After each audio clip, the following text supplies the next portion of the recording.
I'm Mark Seifter. And I'm Linda Zayas Palmer. And this is Arcane Mark.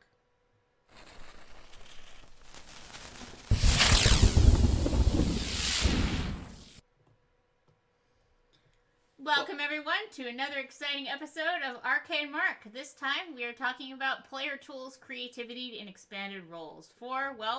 The things that a player can do as a part of the game that go a bit beyond what you would traditionally think of are player roles. Right.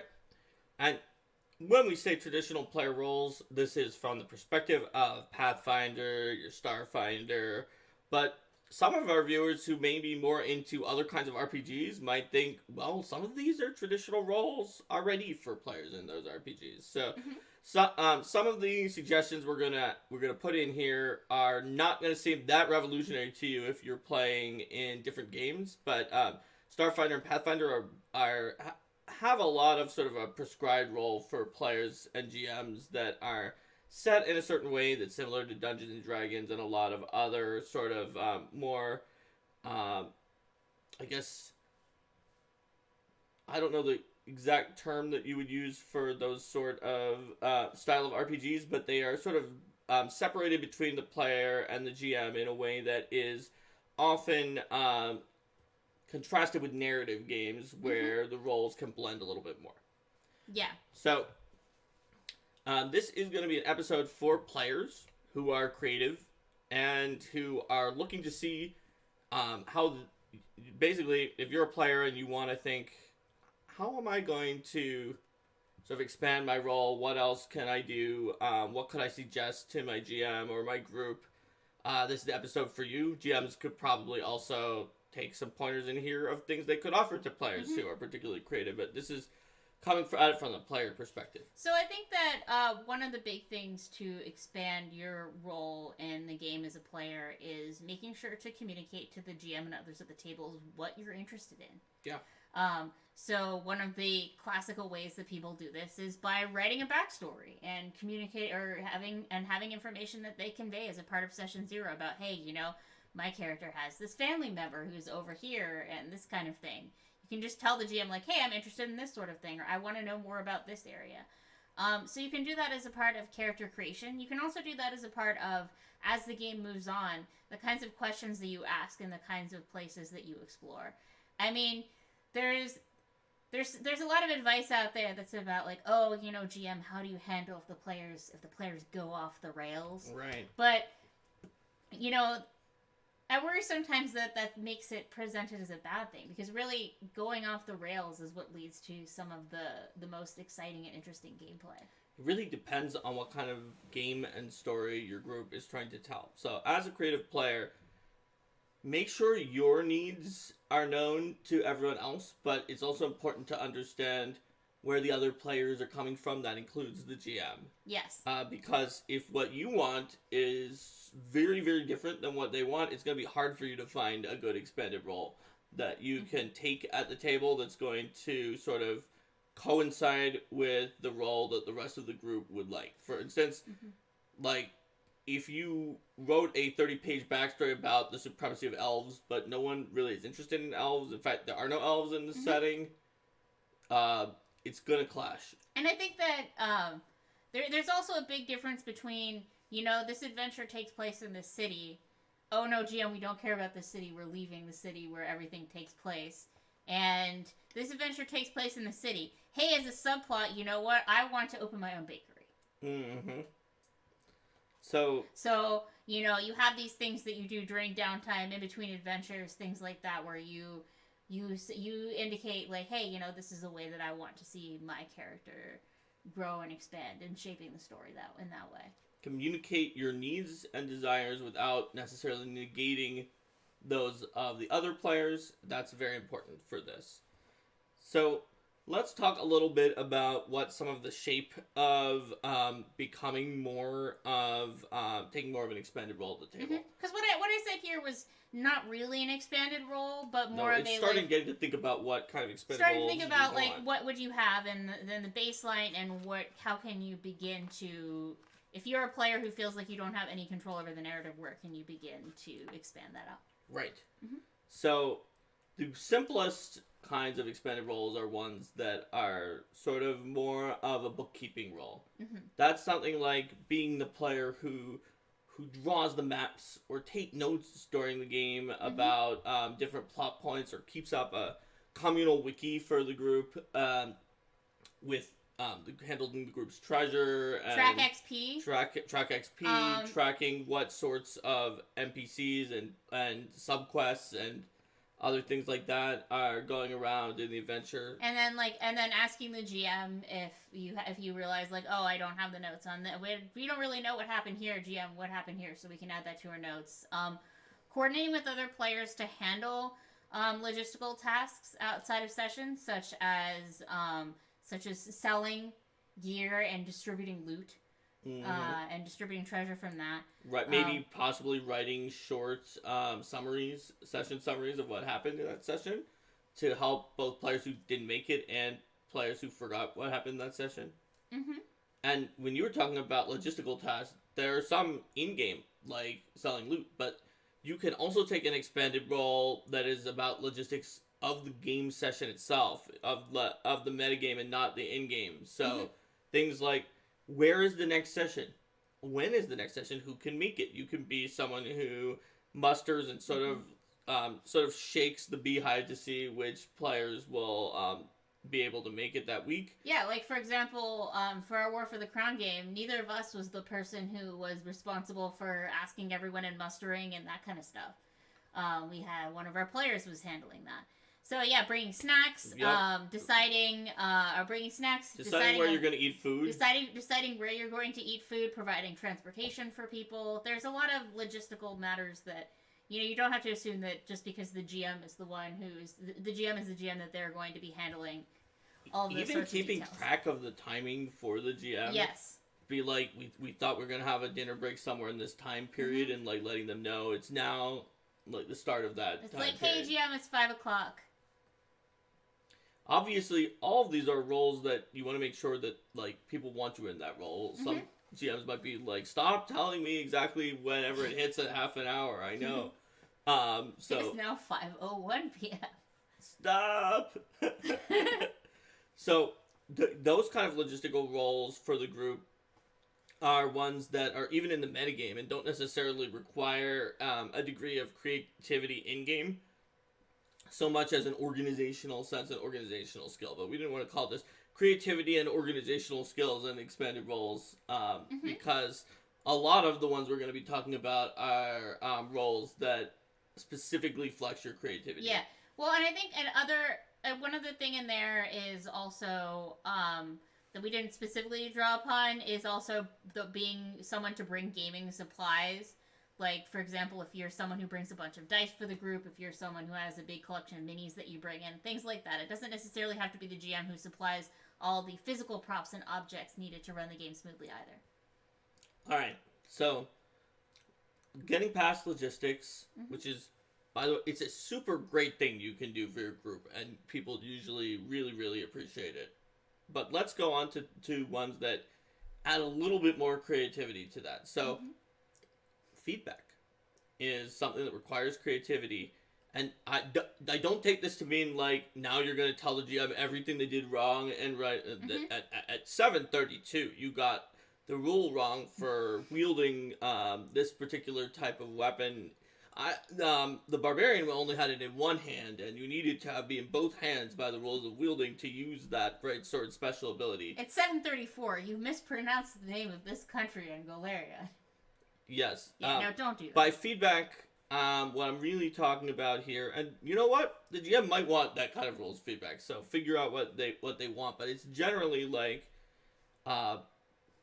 feedback that is constructive, like how the session made you feel, what you're looking forward to, and maybe like a smattering of different ideas of things you'd like to see. Be like, wow, when you talked about the weird 5-armed monkeys that live in the swamp, that was really cool. I hope we see that, like, something happened with that rather than maybe that just being a throwaway reference. Or it's like, hey, this encounter that we did was a lot that had the rising water together with the toxic piranhas that we were fighting. That was a really interesting encounter, and I liked the way that you designed that. or you know, if you had an encounter that really seemed to slog, be like, hey, you know, I really like this piranha. It's like, and I really like the piranha encounter. But it's like, one encounter that I had a little more trouble with was the encounter where we fought 100 ants, because I felt like with the number of things that we were fighting and with our group, it was taking a little while for us to get through all the rounds. So I find that I prefer encounters that have fewer combatants so that they can run a bit faster. It could even be something like, I love how the orcs were shooting giraffe cannons at us, but I want to think, is there a way that we could get giraffe cannons? Yeah, or something exactly. like that. Something you want to see more in the game that you liked. And Stunt Monkey suggests trying to think of one thing you can say. I loved it when you did X after every game to help encourage new GMs. So, or just any GM. So that's definitely like true. that too. Just the motivational, just feeling good. Experienced GMs, heck, creative people like that about our own work because of the fact that anyone who's having a problem with creative work is more likely to tell you because they're looking for an answer or a solution. So GMs are the same way. They do not, on average, get as much positive feedback as potentially negative, although GMs usually just don't get either kind of feedback. The person just sort of drifts away without telling you what their problem was sometimes in those situations, because more confrontational. Whereas with the internet, it's easier to give negative feedback anonymously. Yeah. So not just positive feedback, but even just aspirational feedback, like saying, I'm really interested in elves. And you can do that early, but you can also check in, like, after an interesting plot point. It's like, wow, that was cool that we found, like, the dwarf gods' forge. I wonder what the elf gods think about that. And I'm still really interested in elves, and I think that this could be a very interesting plot point. Or, like, it's really cool that we found the dwarf god's forge. You know, I think after this, my character is going to take up an interest in smithing and is going to be looking for opportunities to find an artisan mentor. So that's, like, step one, is just sort of, this is what was so cool, this is what I'm interested in, and that can spark ideas for the GM, or let the GM know this is what was working and this was what wasn't. So, step two is where the GM, let's say the GM mentions offhand about this city that's built around the base of a giant tree, and you say, this is the coolest thing I've ever heard, ever. And it's really far away, and you're not doing anything there. And you ask to the GM, hey GM, can I just, like, write up a city stat block and a bunch of, like, lore information about this giant tree city? You can vet it in case there's anything in there. And then if you whatever we come up with that you like, we could put it up on the campaign wiki or somewhere in the guide that I wrote. And then a lot of GMs, especially those who are following our guides online, are not going to have created every piece of information about everything that the PCs might not go to, and probably do have space open. Like, the GM might have, like, a secret about the tree that the player doesn't know, that they'll have to sort of work around, and it could potentially be like, well, nobody knows, but, like, there's an evil demon that's trying to corrupt the tree inside of it. Yeah. But usually you would be able to make minor tweaks to whatever the player brought in that hopefully won't be too much of Chekhov's tweaks to reveal the demon. Yeah. Or, I mean, like, you could be like, well, you're like, well, I want the fundamental nature of the tree to remain a mystery, but you're welcome to develop whatever you like in terms of what it's like to live here and what kinds of buildings and things there are here. Yep. And so that really allows the player to get a lot of investment. And by the player, I mean you, if you're the creative player.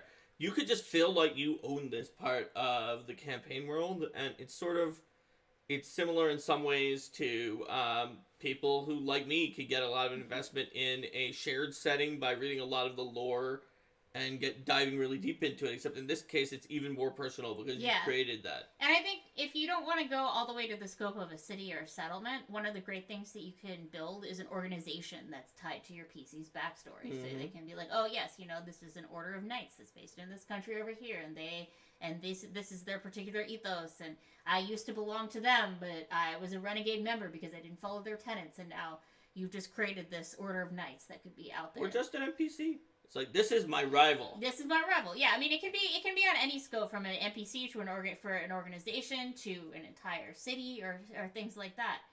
Whatever those ideas that you can come up with as a I'm player. a wizard. This rogue is my rival. At wizardry school, I knew that this guy did not actually know how to cast spells. He was constantly stealing scrolls and pretending that he was casting spells, that he was reading the scroll under the table. I got him kicked out, and now he has it in for me. Yes. And you can come up with name, personality, and other information just that the GM can use. So it doesn't have to be all the way up to a city, but it can just be whatever you and the GM and the other players are comfortable with having you do. And I think that this is one of those things that a lot of narrative games, where narrative games encourage players to work together in creating some of these hooks for a good reason. Because once you have those hooks that multiple people are invested in, it's all the more likely for that to become a satisfying overall part of the story. So collaborating with other players to build out, say if you wanted to say, hey, you know, we are both from the same small town over in this area, and we're going to kind of develop out what this small town is like, or we were both part of this organization, or we both went to this particular academy, or we both we're siblings, and this was the mustache twirling the evil sheriff of the town we grew up in. And not every player, and this may not apply to you here, where we're talking about, oh, your creative thing is write a city, write an NPC. Maybe writing's not your thing. Maybe you're an artist, or not like a professional artist necessarily, but you like to draw, and you could say to the GM, hey, this city around a tree really inspired me. Can I draw a picture of the tree? Or even this city we're actually doing an adventure in, that you've described it so well, I can see it in my mind's eye. I'd like to draw a city map. And you can give me adjustments of what is in the wrong place, just so we have a city map. Or like, oh, you know, we have these NPCs that we keep talking to, and I'd like to draw portraits of these NPCs that we can use. Very rare, keep track of them. Sometimes the GM might be like, don't write out about the city with the tree. I've got it. But I think it's going to be very unlikely for a GM to be like, no, don't draw a portrait of this NPC. Players and GMs just love having more art of their characters. So whatever your specialty is, and your specialty might be logistics, and you suggest logistics like the ones that we mentioned before. Joe mentions it, or in this age of 3D printers, making minis or terrain for the campaign. Absolutely. You sure can. And you could even be, looking for fitting and thematic music and soundscapes to put on. Yeah. In the background. That's another great one. It's sort of logistical and creative. Is you know what the general theme of the upcoming sessions are going to be, and then you think of some music that you know that really is going to fit with it. GMs, we had in GM tools for ambiance for GMs to do that, but some GMs, like, that's not their thing, or I could try, and I know what music I like, but I'm not sure I would get all the right ambiance without doing a lot of effort. Whereas if I had a very musically inclined player in my group who just knows how to get the ambiance that they want right away, and they gave us a couple suggestions, they might be able to do it in like 5 minutes what would take me a few hours. And so that's a great way to use creativity to make the game sort of more fun and richer for everyone by using your creativity. So are there any other general types of creativity that we want to talk about in this one? Otherwise, I'm going to move up to the next level. Joe says matching game pace to music can be tough. Yeah, yes. I found that it can be useful to have multiple tabs that have different songs in them. So then you, like, if you're watching them on YouTube, because I pull most of my music from YouTube, honestly, and then you can, it's like, okay, we finished this. We were playing this quiet background swamp music. We're going to pause this. Now we're going to go into look, initiative's being rolled. I'm switching it over to the battle music tab. Right. And Elftro says that we've seen people make leitmotifs for, like, each of the main PCs. Yeah, that would be awesome. And Stomonkey says, even just providing a well-sized, easy-to-use space for the game to take place in can help. If the GM only has a small location, you have a great big area with a table that works well, offer it up. Absolutely.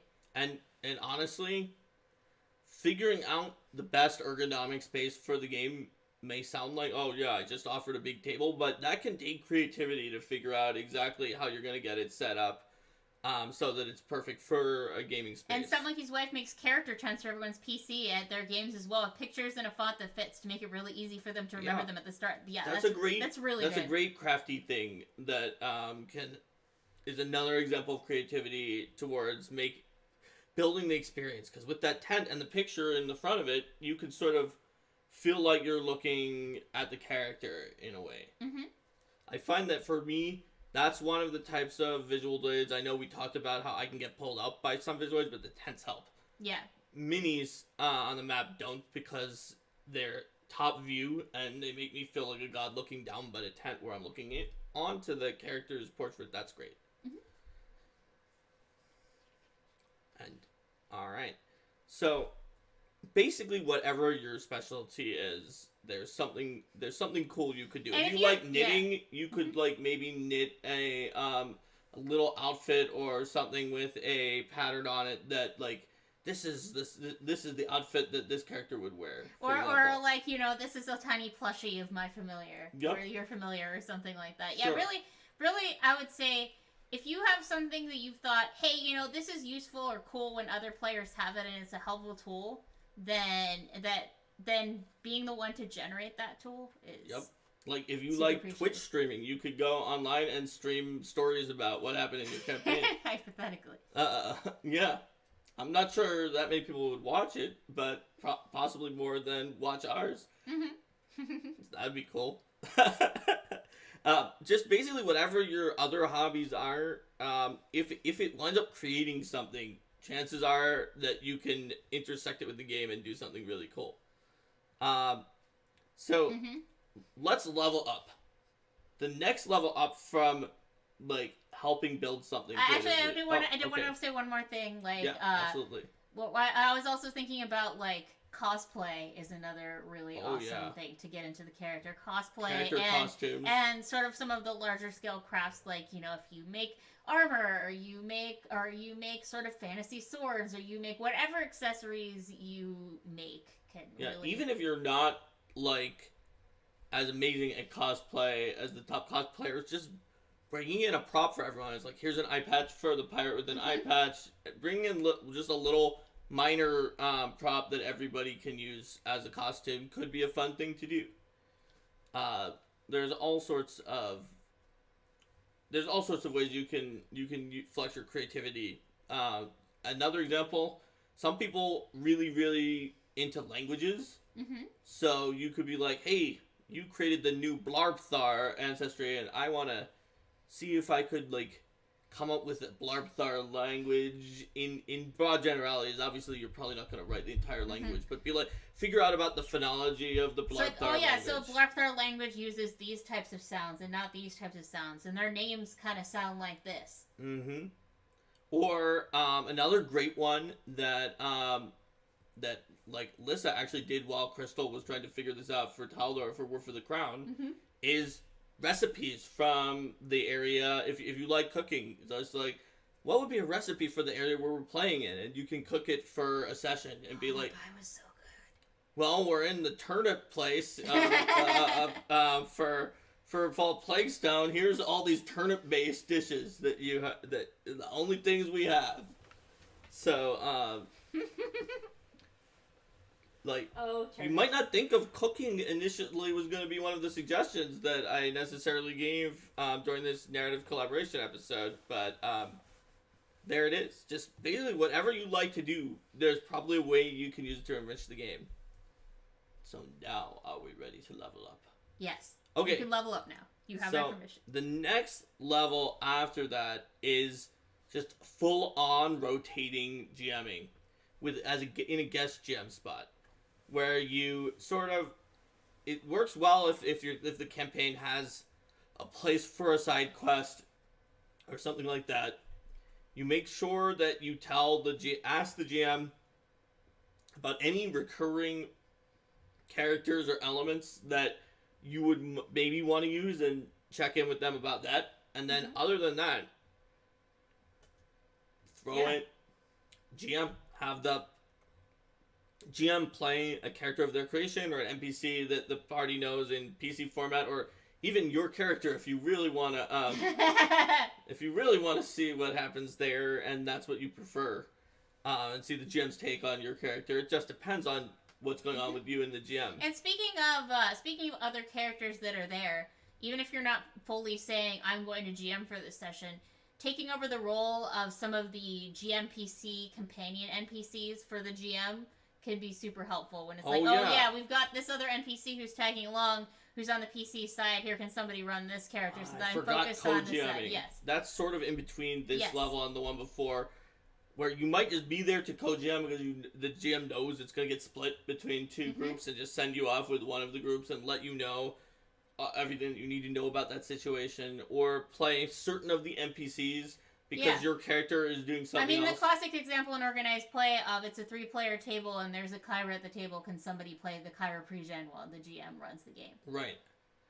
Just play the Kyra in addition to themselves. In addition to their character, yes. Yep. Or there's a lot of monsters on this field. Can you take on this one? Yep. Who is over here and doing this thing? That's right.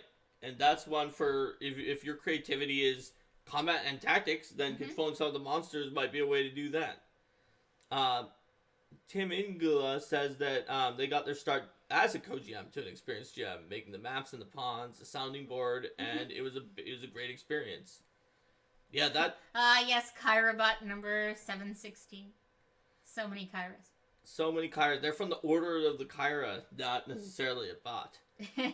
There's just an order of people who all are emulating Saint Kyra. That's our canon in our home game, is that there's an order of people emulating Saint Kyra, who is like a 19th level cleric in the Padishah Empire. Yep, and they all just have different ways of doing it. And I think Linda and I talked about a session where she was running a GM version of Kyra for the 4th character, and I was filling in with the pre-gen because I had no character in tier for a 3rd character to make a game run that otherwise was going to fail. And we were talking about orthodox versus less orthodox Kyras. Yes.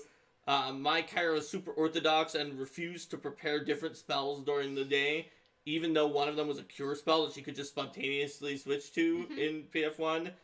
And Linda's character said, no, for the times we must change and prepare the spells we need today. And why would we prepare the cure spell? I said, Saint Kyra was trying to teach us a lesson. The lesson of humility. And to not assume that we can prepare the other spells and then use them all and have no healing left. But to make sure we always have the healing left over. Because we have prepared one for healing that we know is going to be used for that. And so we had a big theological debate between the 2 pre-gen Kyras. Yes, that was fun. This was back when they only had the 4 pre-gens, so Kyra was the one that was worthwhile. Okay. Now there are more that are worthwhile. I think we wouldn't necessarily have taken 2 Kyras to Rahadum. Yeah, probably not to Rahadum, but I am glad we got to roleplay those 2 Kyras. It was funny. Hey, Stunt Monkey, Harsk was not around at that time. It was only Valoros, Mariciel, Kyra, and Ezrin. Early days yet. Excuse me. You couldn't do Harsk Keep when there was no Harsk. But when you have players that are switching around as GMs, like, for a creative player, that's an amazing thing to do. Whether you're a co-GM, or just flat out the GM of your own segment. So one of the cool things about organized play is that it's sort of an opportunity all the time for people to switch around. And you know you're not going to be, like, messing up this one NPC that they need for the next plot because, well, organized play wrote it all for you. So you can just switch very easily in and out.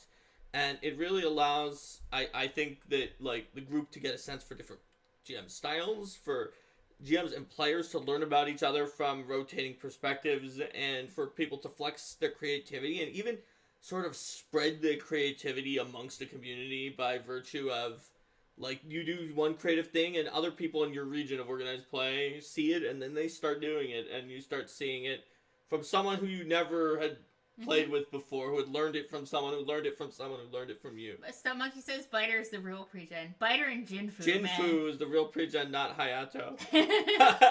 I was just imagining Biter and Jinfu just talking to each other someday. Also Drugami. I don't know. I think Linny is a legitimate character. Yes, but still, the convention of animal companions / mounts just talking to each other about, like, yep, this is what we have to do. I think there are a few other things I wanted to mention in terms of assistance, expanded roles in combat, tracking initiative. Oh We yeah, didn't mention darn tracking it, we were initiative. gonna mention tracking initiative. Yes, even if you're all the way back down into logistics, the very first least creative of the different creative expanded roles, being the initiative tracker will help. Also, taking track of like subsystems. I gave an example in a previous episode that was for a different reason about Iron Fang Invasion when we were preparing for a siege had a really complicated subsystem with like 6 different things we could do in 4 different ways, and we had to track each way separately because the DC went up, and completing each of the ways of each of the things was better than just spamming the same one. Yeah. And so I just took charge of that for the group because the GM didn't want to railroad us, but it was very confusing. I made a matrix of everything that we could do. I figured out, I had everyone tell me which skills they had to figure out who had unique skills that were like, okay, you're the only one who can do these 2. You might want to focus on them because we're not going to fill them up otherwise. Yeah. And then I just went, so I think alphabetically through a rotation for each time slot, because there were in-game time slots of like, what are you going to do this time slot? Keep in mind, we're still low on this type of thing that only you can do, and we're filling up on the one you did last time, or something like that. And other things, keeping track of the durations of buffs and debuffs. Yep.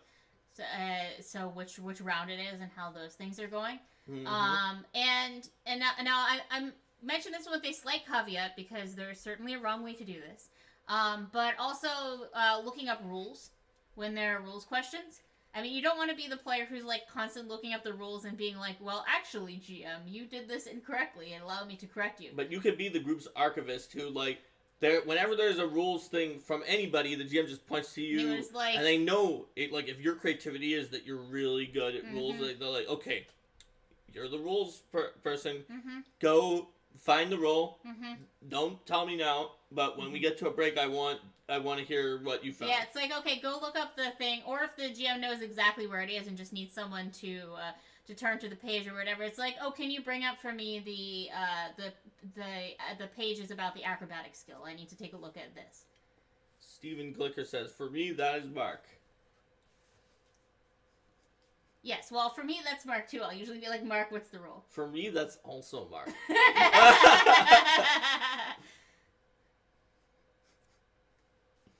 Yeah, I know when I was doing Iron GM, one of my players was a Paizo freelancer. It was like way before I did anything professionally, and he said at the end, after I just knew how to handle it, he was like, I tried to do the hardest spells possible so you wouldn't know how to do them, and you knew them all. So he was like, if I could have someone in a cage under my desk for when I'm doing freelance, and I need the rule to poke them for the rules, I would pick, he was like, I would pick Jason Bowman, but if I couldn't, you'd be my second choice. Well, there you go. It was prophetic. Yeah, well, it was funny. This was like before the Pathfinder RPG came out. It was way back in the day. That's a good monster idea, says Steven. I think it's not a good monster idea. I don't think it's a good monster idea. Let Mark be free! I prefer free range Mark myself. Okay. So, we talked a lot about being creative and flexing your creativity, the different ways that you can go up a level in how much that you do. But there are certain sort of things that you want to look out for when you do that. We mentioned it before, but being in constant contact with the other players and the GM. GM is not necessarily the only person who you could wind up with like a conflict with if like you were not the only person who's really inspired by the Tree City and your idea for it is really against the way that someone else was thinking about it. Or let's say that you were helping the GM run some aspects of the game, but the way you did it seemed to either seemed to favor your character over other players' characters. Yes. Also, if you're going all the way to putting in just rotating GMing, it can make it difficult to plan ahead.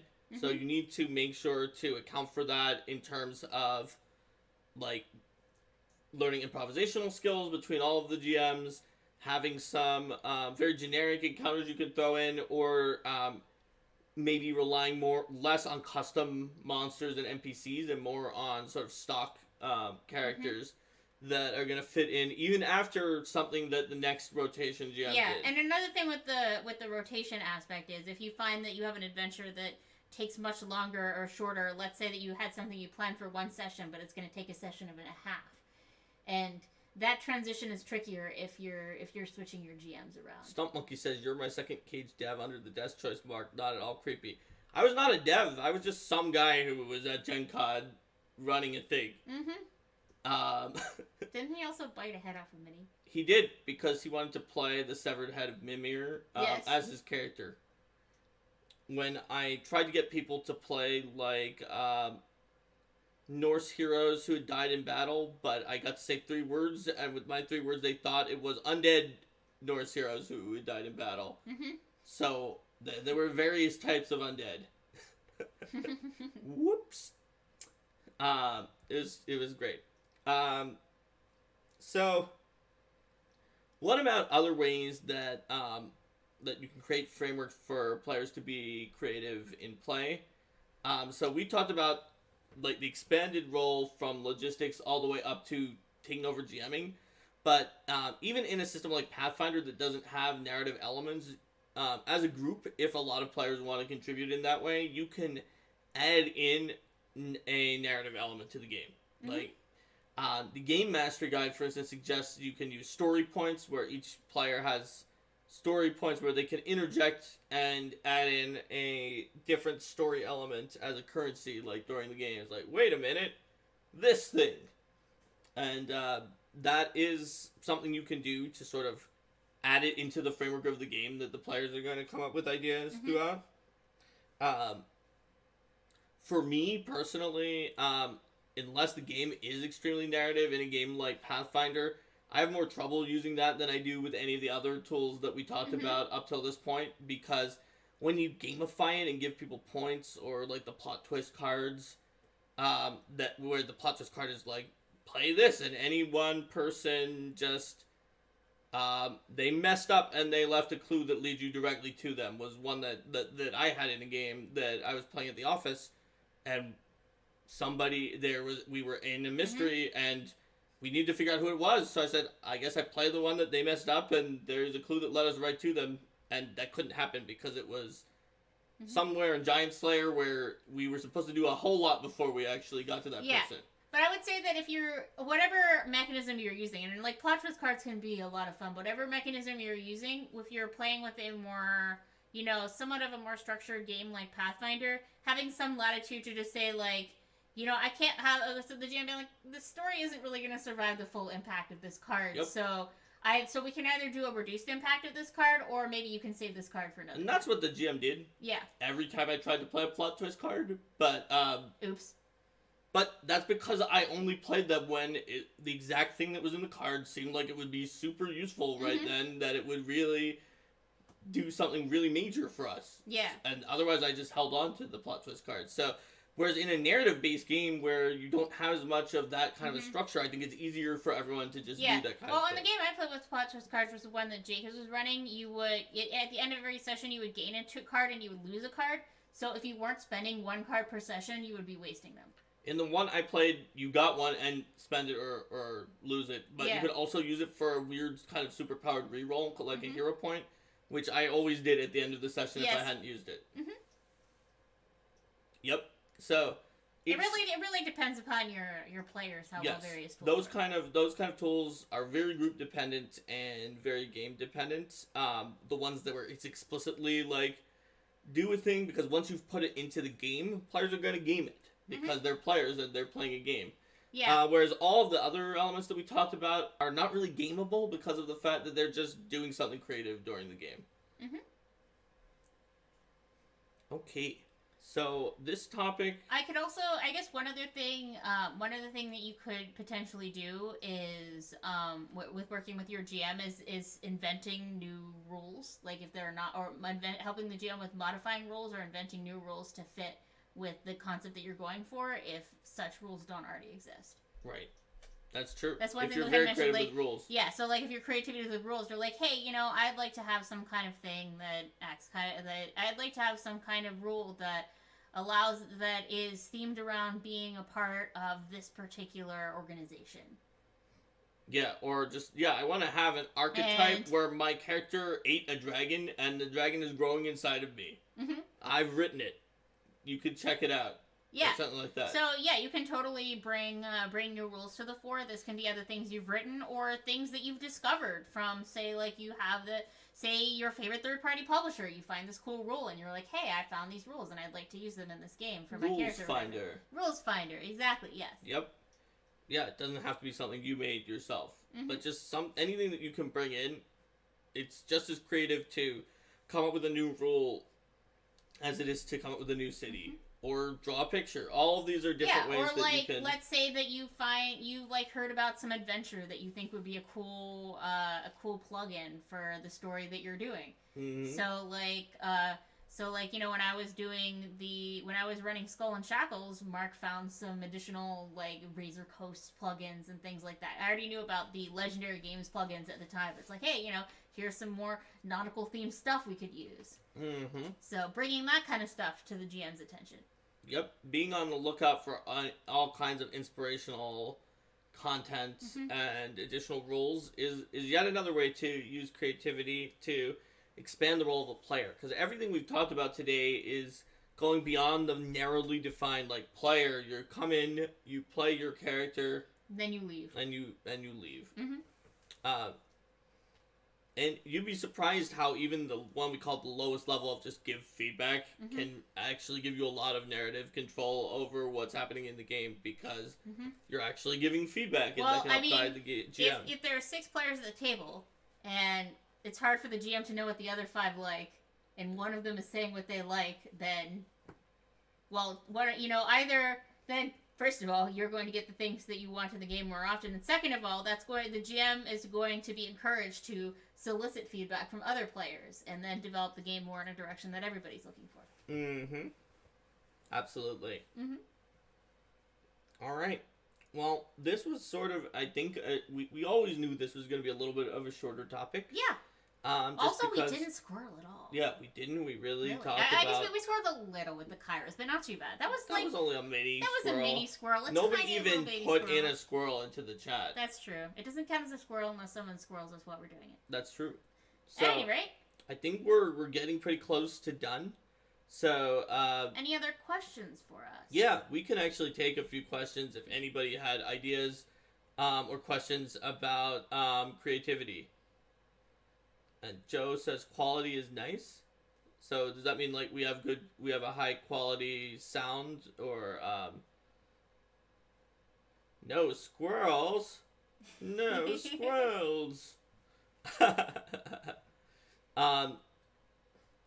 Oh, he says no quality of content. That's good. Thank you. Thanks a lot. So, but yeah, if you have any questions or other ideas for how to be creative in play, we can cover those. Otherwise, we can say goodbye to YouTube. Let's say goodbye to YouTube. Do the end. It doesn't look like it. It does take a while for them to like get to hear us and then have the feedback loop and enough time to type things out. So yes, of course. all right. Bye YouTube. See you next time. Bye.